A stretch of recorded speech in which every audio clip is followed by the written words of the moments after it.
이렇게 오래 걸려서야 주문을 몇 번을 얘기해야 합니까? 시간이 꽤 많이 걸리네. 부자 할머니 조 회장은 이번에 그룹에서 새로 문을 여는 작은 베이커리 카페, 규모는 작지만 그만큼 직원들 손이 더 많이 갔던 매장이었습니다. 며칠 밤을 새워가며 인테리어를 다듬고 시식 메뉴를 준비한 직원들을 생각하니 조 회장은 김 비서에게 슬쩍 말을 건넵니다. 고생한 애들한테 뭐 좀 사다 줘야 하지 않겠어요? 케이터링 하나 부르면 되죠. 김 비서가 능숙하게 휴대폰을 꺼내 들었지만 조 회장은 고개를 저었습니다. 이 동네 사람들 좋아하는 곳으로 가봅시다. 시장 안쪽 골목, 낡은 간판 하나가 30년째 그 자리를 지키고 있었죠. 오늘 조 회장은 그 골목 앞에 차를 세우게 됩니다. 구경 한번 해볼까요? 부자 할머니 조 회장은 살짝 들뜬 기분이 들었습니다. 그렇게 도착한 곳이 바로 이 샌드위치 집이었죠. 언뜻 보기에도 오래돼 보였는데 손님들이 아주 많았습니다. 간판은 색이 다 바랬지만 유리문 너머로 보이는 부부의 손놀림만큼은 여전히 야무졌습니다. 주인 아주머니가 빵칼을 쥐고 있었고 그 옆에서 주인 아저씨가 손님이 건넨 카드를 받고 있었죠. 어서 오세요. 명숙이 웃으며 손님을 맞았습니다. 조 회장이 메뉴판을 훑으며 말했습니다. 직원들 나눠 먹을 건데 해메그 3개, 참치 3개, 야채 4개로 부탁해요. 네, 알겠습니다. 명숙이 밝게 대답하며 조리대로 향했습니다. 포장이 다시 준비되는 동안 조 회장은 창가 쪽 낡은 나무 의자에 자리를 잡았습니다. 김 비서가 조심스럽게 물었죠. 회장님, 차에서 기다리시는 게 편하지 않으실까요? 여기 앉아서 먹고 갑시다. 오랜만에 이런 데서 먹어보는 것 너무 좋네요. 조 회장이 대수롭지 않게 대답하며 진열대에 놓인 야채 샌드위치 하나를 집어들며 이것도 함께요. 김 비서도 하나 골라요. 부자 할머니 조 회장은 샌드위치를 한 입 베어 물자 신선한 오이와 계란 향이 은은하게 퍼졌습니다. 조 회장의 입가에 저절로 미소가 번졌죠. 맛이 참 정직하네요. 요즘 것들처럼 화려하진 않은데 그게 오히려 좋아요. 조 회장이 나지막이 중얼거리자 김 비서도 옆에서 슬쩍 한 입 베어 물며 고개를 끄덕였습니다. 저도 이런 맛 좋아합니다. 어릴 때 어머니가 싸주시던 도시락 생각나네요. 이거 왠지 자꾸 생각날 것 같은데요? 조 회장이 피식 웃었습니다. 김 비서도 그런 시절이 있었어요? 김 비서가 억울하다는 듯 대답했죠. 저도 맑은 어린 시절이 있었습니다. 회장님. 두 사람 사이에 짧은 웃음이 오갔습니다. 많던 손님들이 하나 둘씩 빠져나간 조용한 오후, 낡은 선풍기 돌아가는 소리와 빵칼이 도마에 부딪히는 소리만이 가게 안을 채우고 있었죠. 시간이 꽤 많이 걸리네. 한참 후 봉투가 건네졌는데 열어보니 야채 샌드위치는 2개뿐이고 참치가 5개, 개수도 하나가 모자랐습니다. 김 비서가 조용히 귀띔했습니다. 회장님, 종류랑 개수가 좀 다른데요. 조 회장은 애써 웃으며 대답했죠. 주문한 것과 다른데 다시 싸주시겠어요?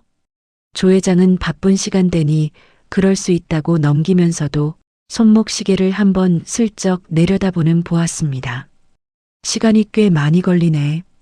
명숙은 서둘러 다시 만들기 시작하는데 그 사이 관수가 조용히 조 회장에게 다가와 물었습니다.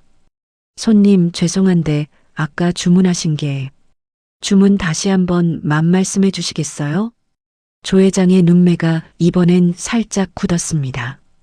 해메그 3, 참치 3, 야채 4이요. 목소리 톤은 여전히 예의 발랐지만 한 글자 한 글자 또박또박 끊어 말하는 데서 은근한 답답함이 묻어났죠. 시간이 꽤 지났는데 뭔가 좀 이상하네. 이렇게 오래 걸릴 줄은 몰랐네요. 아, 네. 죄송합니다. 금방 다시 준비하겠습니다. 관수가 황급히 주방 쪽으로 몸을 돌렸는데 그 짧은 순간 그의 눈빛에 걱정이 스치는 걸 조 회장은 놓치지 않았습니다. 그리고 그 순간 조 회장의 마음속 작은 짜증은 이미 다른 감정으로 바뀌고 있었습니다. 분명 뭔가 이상하다는 의문으로요.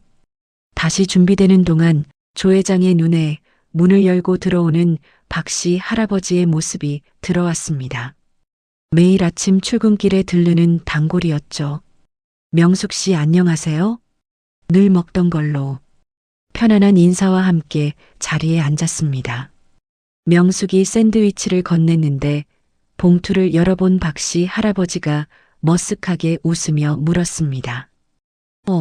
오늘은 그 오렌지 주스가 없네.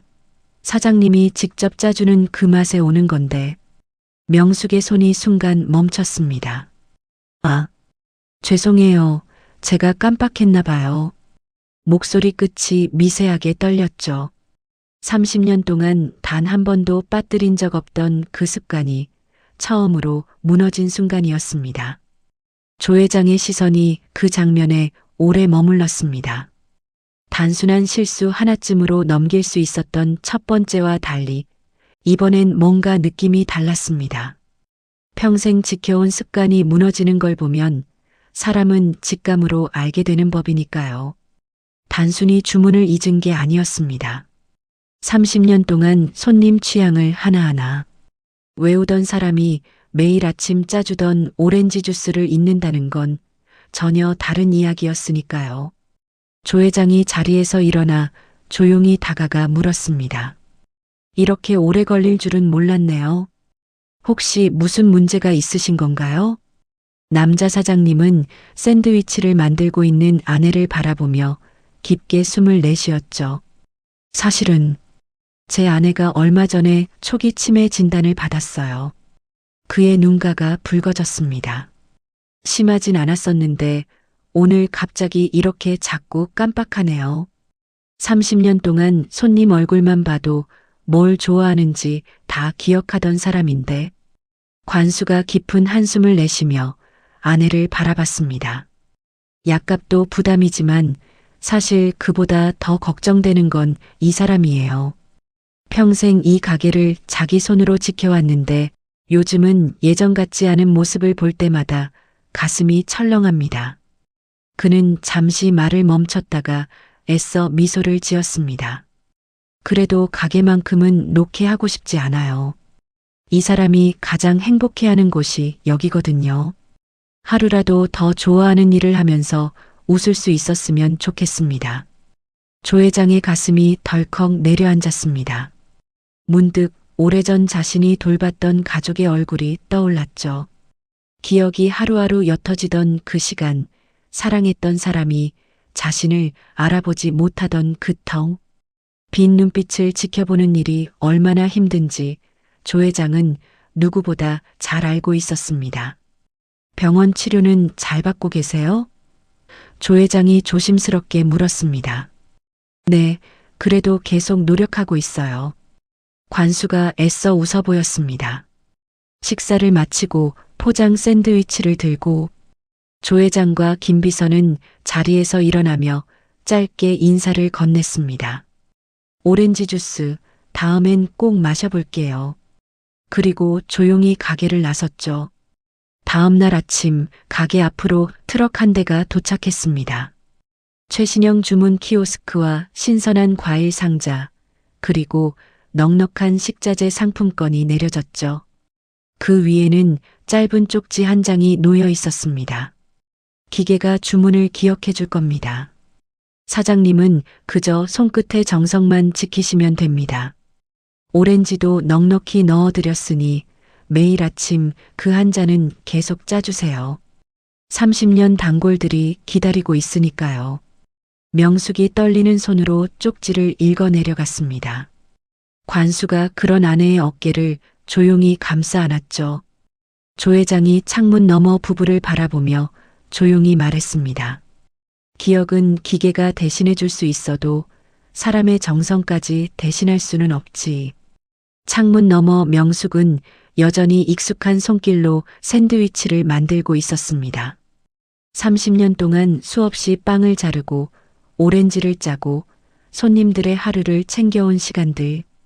비록 기억은 조금씩 흐려지고 있었지만 그 세월이 만들어 놓은 정성은 여전히 그녀의 손끝에 남아 있었습니다. 그리고 그 곁에는 그녀가 잊어가는 것들을 말없이 기억해주고 묵묵히 지켜주는 관수가 서 있었습니다. 조 회장이 잔잔한 미소를 지었습니다. 사람은 많은 것을 잊으며 살아가지만 평생 쌓아온 정성과 누군가의 따뜻한 마음까지 잃어버리지는 않는 법이야. 차가 천천히 골목을 빠져나가는 동안에도 샌드위치 집의 불은 환하게 켜져 있었습니다. 어떤 것은 세월 속에 희미해질 수 있어도 어떤 것은 끝내 사라지지 않는 법이니까요. 지금까지 리얼 인생 극장이었습니다. 오늘 이야기가 마음에 닿으셨다면 구독과 좋아요로 함께 해주세요. 새로운 이야기를 먼저 만나실 수 있습니다. 여러분이 계신 곳까지 따뜻한 하루가 함께 하시길 바랍니다.